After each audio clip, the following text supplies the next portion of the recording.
Hello, Hacker Week viewers. We got a special little mini episode here right now.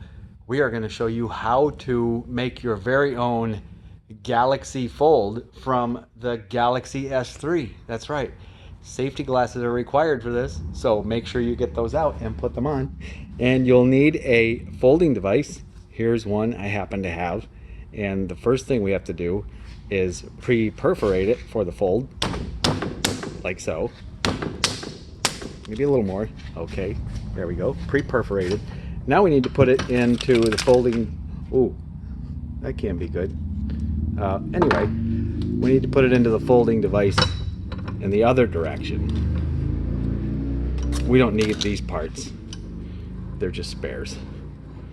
And it's good practice to do this one-handed because, you know, then you just gain dexterity.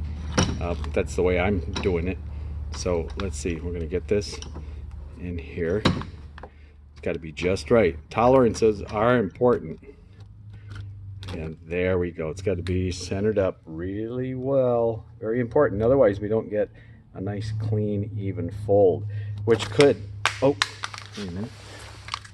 Anyway, that could lead to problems later out in the real world. So let's get this in here. Okay. It's very tricky. This is highly technical. It has to be exactly right. And I think that the last time my folding device was calibrated wrong. But okay, now we can fold the device.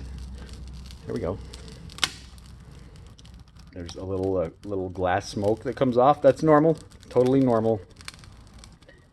And we continue to fold until...